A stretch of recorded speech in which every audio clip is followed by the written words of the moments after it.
Agradezco mucho el espacio dentro de la novena Semana Internacional de Ciencia, Tecnología e Innovación. Mi nombre es Diana Bustamante, yo soy docente de la institución universitaria Colegio Mayor de Antioquia y la ponencia que les traigo el día de hoy tiene como nombre el dominio de la envolvente en la transformación de la fachada profunda. Esta ponencia divulga los resultados y el proceso desarrollado en la publicación de un libro que lleva el mismo nombre, que fue resultado de un proceso de investigación. Entonces, la portada del libro se hizo en coedición entre el Colegio Mayor de Antioquia y la institución universitaria ITM, específicamente con su fondo editorial. ¿Qué busca principalmente o de qué se trata cuando hablamos del dominio de la envolvente, la transformación de la fachada profunda? Lo que hace es reflexionar sobre el sentido que tiene realmente esa palabra fachada, que viene del latín fascia, que traduce aspecto o face en inglés, más el sufijo ado, que indica posesión, tenencia, es decir, tener cara. En términos generales, cuando hablamos de fachada, hacemos referencia a esa superficie exterior que delimita el espacio arquitectónico y que podría sonar contradictorio que algo que siempre hemos considerado que sea superficie tenga profundidad. De ahí viene esa atribución de decirle que es una fachada profunda, es decir, que tiene espesor, y eso tiene origen en el proyecto moderno, en ese periodo que se conoce como la arquitectura moderna. Por lo tanto, el objetivo del libro y de la investigación era identificar cómo los arquitectos del proyecto moderno, específicamente en Colombia, logran ese dominio de la envolvente, convirtiendo una superficie en un volumen habitable, un espacio articulador.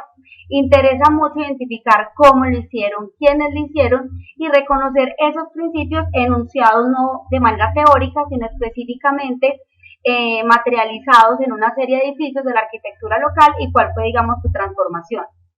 Para desarrollarlo, pues se hace un análisis histórico, partiendo entonces también de contrastar cómo anteriormente la estructura y el cerramiento en una edificación hacían parte de un mismo sistema y que lo que se hacía era una horadación en ventanas o en aberturas, mientras que a partir de la independencia, que con la incorporación del concreto y del hormigón reforzado se dio en la construcción, se pudo separar fachada y estructura y eso permitió que ya no tuviéramos que entender estas superficies como simplemente un tema de abrir vanos, sino más como un elemento compositivo, esa idea de envolver a partir de una coordinación de intenciones formales, técnicas y espaciales. Bueno, en cuanto a la metodología que se desarrolló en la investigación y que por lo tanto dio estructura al libro, se dio a partir de una cronología, de entender esta transformación de la fachada en el tiempo, entendiendo unas diferentes posturas o unas estrategias comunes que diferentes arquitectos le iban dando de manera transversal a la definición de la fachada.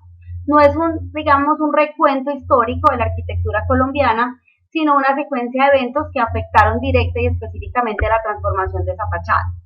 Como objetos de estudio principales se escogieron edificios de oficinas que eran los que por su, digamos, capacidad económica permitieron contratar a mayor número de arquitectos y desarrollar en superficies y en áreas de mayor tamaño estas exploraciones técnicas, espaciales y arquitectónicas. Esta es entonces la línea de tiempo que hizo parte del desarrollo de la metodología y que dio paso a la estructura del libro, que es la que estamos viendo acá en pantalla, en las cuales se pueden identificar 5 puntos específicamente. 4 de ellos tienen que ver directamente con la línea de tiempo, una etapa de antecedentes, una etapa de transición, luego un periodo de adaptación e innovación técnica y por último esa etapa que yo denomino el dominio de la envolvente, o sea, cómo ellos realmente lograron dominar las técnicas en favor o a favor de sus propósitos compositivos. Y en el último capítulo, donde se hace una mirada transversal, unos resultados que ya permiten identificar cómo esas estrategias se ponían al favor de iluminar, ventilar y mirar, que finalmente son las funciones que debe cumplir toda fachada. Entonces acá lo que voy a pasar rápidamente es por cada uno de estos periodos. En los antecedentes, por ejemplo, del 36 al 46, se empieza a identificar en una serie de edificios esa idea, digamos, de unos rasgos mucho más simples, sin tanto ornamento, unas superficies lisas, y se identifican varios edificios dentro de dentro del país e inclusive algunos referentes internacionales en Brasil o en Estados Unidos. Hay una importante aporte que hace Nes Rodríguez Jaulers a lo largo de toda esta línea de tiempo, y en este periodo en específico se identifican algunos edificios que ya tienen esta idea inclusive de empezar a trabajar con fachadas curvas, con balcones incorporados también. En esta primer periodo, franja de la línea de tiempo, también se identifica una experimentación formal donde predomina la horizontalidad. Acá 3 edificios de los estudiados en la ciudad de Medellín específicamente. Pero también valía mucho la pena explorar toda la parte gráfica que arquitectos como Le Corbusier, uno de los grandes maestros de la arquitectura moderna, desarrolló, donde reflexionaba también a partir de la fachada y cómo este se volvía no una superficie, sino aquí lo vemos bien, un espacio habitable. Entonces, la búsqueda documental fue fundamental para la construcción de esta investigación en la parte teórica, en la parte fotográfica y por supuesto en todo este levantamiento también de bocetos que había, tanto de los interiores de esos proyectos construidos o no, pero también como bocetos que este mismo arquitecto Le Corbusier hacía sobre la evolución de la ventana y la transformación de la fachada. El siguiente momento fue transición, donde ya además de esa simplicidad volumétrica, se identificaron los edificios donde se empieza a predominar, digamos, más la verticalidad y se abandona esa simetría como tan clásica de la arquitectura, y se escogen unos edificios específicos en Colombia, uno de ellos es el Centro Cívico de Barranquilla. Acá en la investigación toma ya el papel de hacer un levantamiento y un registro de las planimetrías, un levantamiento a partir de fotos, por ejemplo, de fachadas que no se encontraban dibujadas, realizando también un aporte al reconocimiento pues, de lo que es la arquitectura en nuestro país. Otros de los edificios analizados en la ciudad de Medellín, el edificio de Mogú y el edificio Fabricato, vemos ya un escalonamiento de planos sucesivos y un abandono completo de la horizontalidad que era tan predominante en otros casos. Luego pasamos al tercer momento de la línea de tiempo. Como les digo, cada uno de estos puntos ya en el libro tiene un capítulo. Acá es poderles mostrar una reseña mucho más rápida.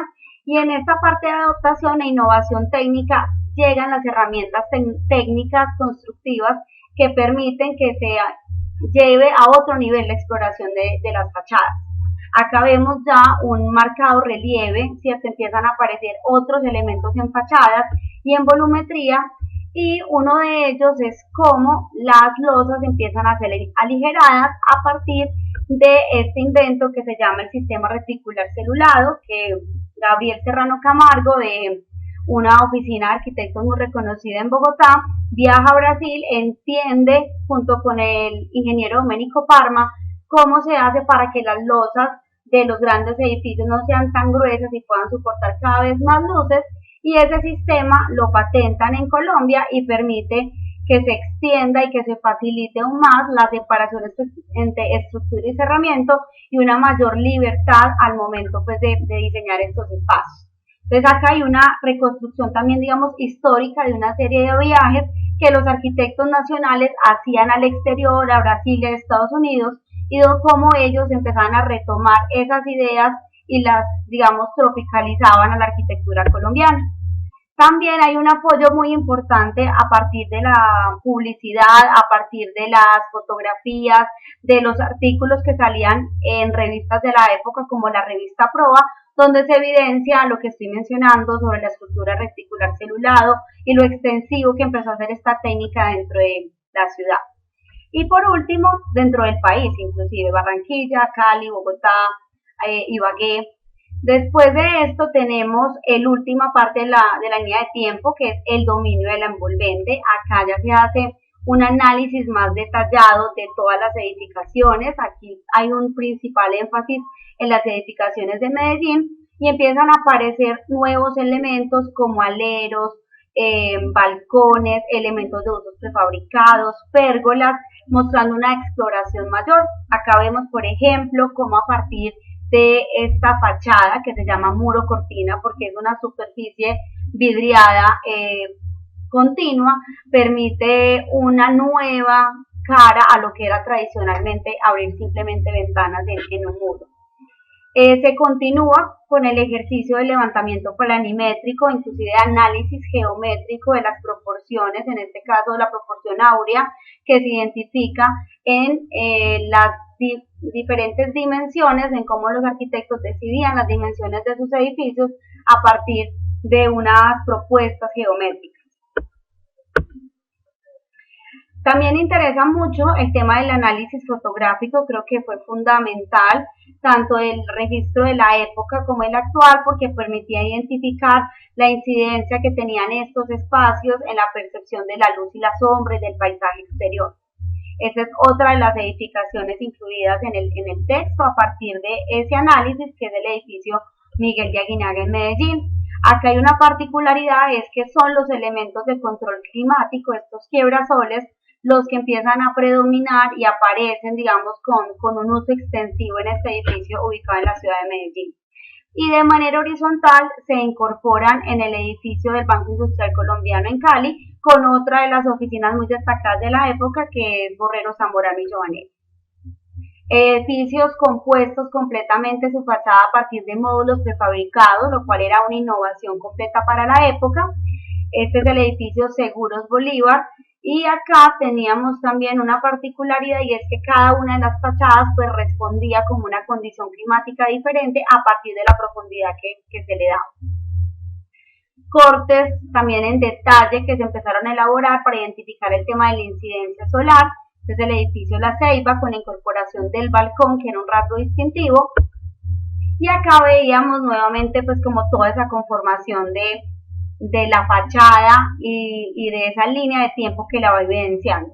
Estos ejemplos muestran la capacidad y destreza que adquirieron los arquitectos colombianos para entender el nuevo papel del envolvente como espacio intermedio, logrando hacer múltiples variaciones no relacionadas con una copia estilística del exterior ni de otros edificios, sino era una necesidad funcional de un control, digamos, climático y de una solución eficiente a partir de una conciencia técnica y espacial. Como resultados de la investigación se logran encontrar, como mencioné al principio, unos elementos transversales que tienen que ver con las diferentes estrategias que estas edificaciones exploraban, y sus arquitectos, por supuesto, para la iluminación. ¿Cómo obtener luz sin sol? Pues ellos encontraron 4 alternativas muy claras. Cómo darle profundidad a la ventana corrida a partir de la generación de aleros y bandas en la fachada, cómo generar estructuras reticulares a partir de fachadas compuestas por módulos, las fachadas tribuna con la incorporación de estos balcones y voladizos, y los cierres permeables a partir de la incorporación de quiebrasoles y persianas. Esto, digamos, fue importantísimo porque permitió identificar y reunir a manera de resultado todas las variaciones o estrategias para el control climático, específicamente en la iluminación, que se identificaron en todos los edificios analizados. También una viñeta síntesis de esos perfiles ya de los edificios. El segundo aspecto tendría que ver con ventilar, cómo se genera apertura pero a la vez cierre, y allí se encontraron 3 estrategias claves. Lo primero es la incorporación de filtros como rejillas, persianas y celosías. El segundo tenía que ver con esas grietas o dilataciones a veces muy ocultas que se encontraban en las aristas de los edificios, y por supuesto la incorporación de ventanas, corredizas, proyectantes o basculantes, que generaban también un elemento compositivo muy importante en la edificación. Y por último, en cuanto a esa relación que permite también la fachada como diafragma del edificio, está mirar, cómo observar y ser visto a través del envolvente, y se encontraron 4 estrategias. La primera es la ventana corrida, donde se enfatiza esa horizontalidad del paisaje. La segunda es el módulo, que permite enmarcar la mirada. El tercero son los balcones, que dan una apertura visual total, un predominio sobre el paisaje. Y por último, los filtros, que dan una mirada, digamos, más filtrada y fragmentada, tanto del interior como del exterior. Estos también son uno de esos esquemas ya más abstractos de esas diferentes relaciones con el paisaje. Acá ya para finalizar les dejo el código QR para que puedan acceder al libro, el cual está publicado de manera gratuita en digital y también se puede adquirir en la editorial del ITM. Les agradezco mucho por el espacio y aquí están las referencias bibliográficas en las cuales me apoyé.